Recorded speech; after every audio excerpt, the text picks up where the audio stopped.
Today we're going to first welcome the folks from our team, TheBadge. So why don't you guys come on up and kick us off. Hello everybody, my name is Agustin. I'm the CEO and co-founder of TheBadge. He's Federico, Fede, my co-founder and product lead. And today we are going to talk about tokenizing agro-commodities. First, let's start talking about our region and our background. Both Fede and I came from a region in Argentina that is called Santa Fe. Santa Fe is one of the top producers of agro-commodities in Argentina.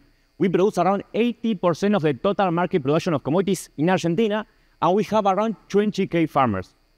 In our case, both Fede and I are for those family farmers.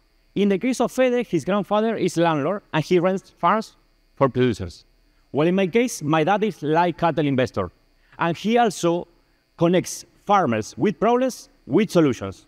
And that's why he always tells me histories about problems of the farmers. And one of the biggest problems of the farmers in Argentina are the credits. Because in Argentina we have a lot of inflation, and this causes that the credits are almost impossible to take.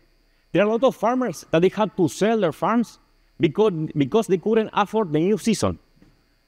In my case, I'm a software engineer, and I also a crypto native, so I was thinking, how can I help my dad on solving this solution, on solving this problem? And I say, what if we use crypto for that? The problem is that we have another problem, and it's how we can connect the farmers with the crypto. That's what we develop the solution, which is tokenizing the agro asset for easier, faster, and more distributed investment opportunities. This means if you are, for example, an investor for New York and you want to diversify your portfolio, you could use crypto to invest in local farmers in Argentina. And those local farmers in Argentina could benefit for that, could buy new machinery, could buy new seeds for the new season. But for doing that, what we did is we developed the infrastructure for tokenizing those agro assets using a completely decentralized proof of reserve protocol. Because one of the most important things when you want to bring something from the real world to the blockchain is how can you prove that the thing that you're bringing exists? How can you prove that the farmer exists? How can you prove that the production is what the farmer says, right? That's why we developed this. Now, imagine yourself being a farm and you want to afford the new season. What you can do is you can go to TheBadge and tokenize your future production. Then you get the tokens that you can trade on the market. With those tokens, you can buy new machinery, buy new seeds, etc. After the season, after the harvest, what we have to do is the crop consolidation. This means that we have to determine exactly the amount of crops that you produce, because you could say, I'm going to produce 100 tons, but then you produce 120, or you produce it 80. Depending on the weather condition of that season, for example. And this opens a new secondary market for token holders. So the token holders will speculate around the price, and this will be useful for them to earn more money, basically. What are we going to do at the beginning is starting by Santa Fe. In Santa Fe, we produce $13 billion in commodities per year, and we have the network there. So this is what we're going to achieve first. Then we are going to target Argentina. In Argentina, we have $80 billion in production of commodities per year and 200,000 farmers. After that, if we succeed, we are going to use network effects to go to Brazil. Argentina and Brazil produce $250 billion in commodities per year. And the good thing of this is this is not completely new. Because last year, in November, one of the biggest banks in Argentina, the Galician Bank, accepted a loan in tokenizing crops. And also, other good things, or the good trends of the market, is that since December last year, the new government changed all laws, and now we are able to establish contracts in crypto, making this solution from the legal perspective easier to implement. We are working on different use cases related to agro tokenization. One is wine tokenization with OpenVino, another is carbon footprint curation with Ucropit. But we are developing a very strategic and important partnership with INTA, the National Institute of Agro-Technology in Argentina, in which my father works there as one of the regional leaders. And his main role is to connect farmers with problems and solutions. And this is the go-to-market strategy that we are going to use. We are going to showcase our product to the farmers and help them to solve the problem. Currently, we are working on tokenizing wine certification. But then we are working on onboarding the first agro producers and designing the legal aspect of it. And hopefully by next year, we are going to launch the first marketplace of future agro crops in Argentina and the first agro token insurance. And this will be hopefully useful for us. And one last thing to mention that I should add on the Roman is that next year I also want to take a coffee with my dad and tell to him, hey, do you remember when you told me those history about those farmers? This problem has been solved because you support us and we have the solution. Thank you very much.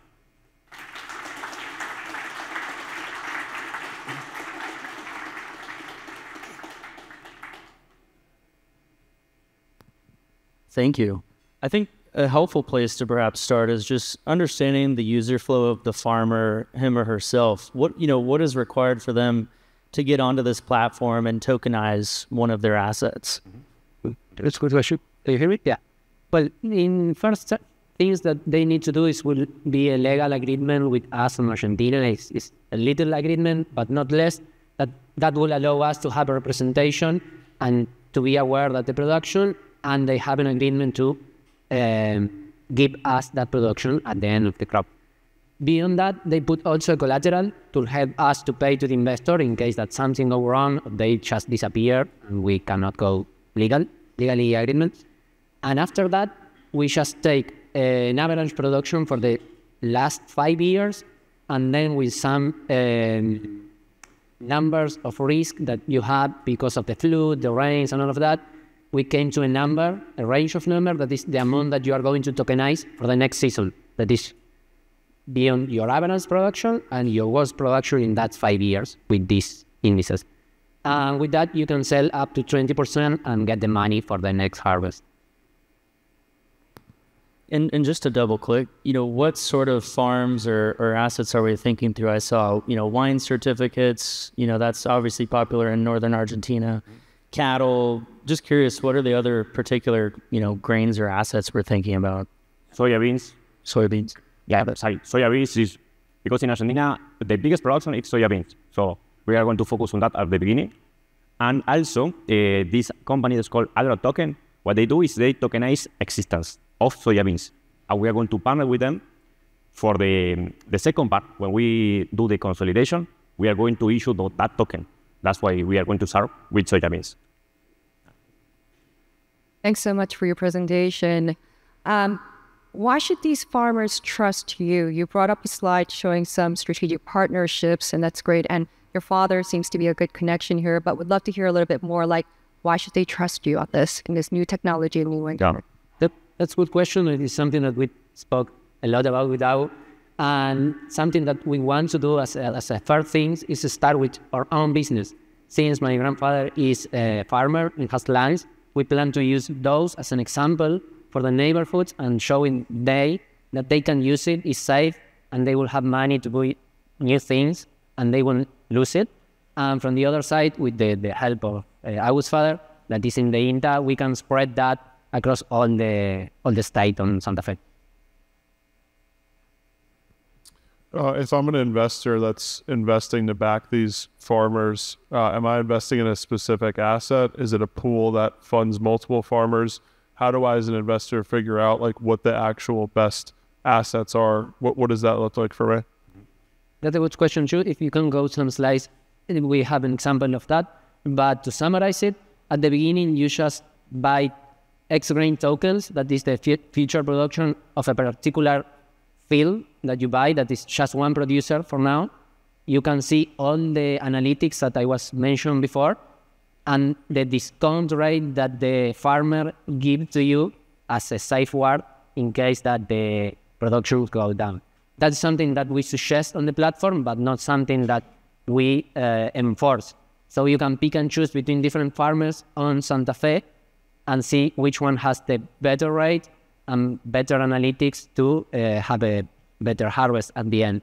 But you basically buy a share of that, so you have 1 or 2%, and then if the harvest go good, you have more money, more ton of soybean in this case, and you can change it or sell it in the market in the next year when the soy price go up. Good. Thank you very much. Thank you so much.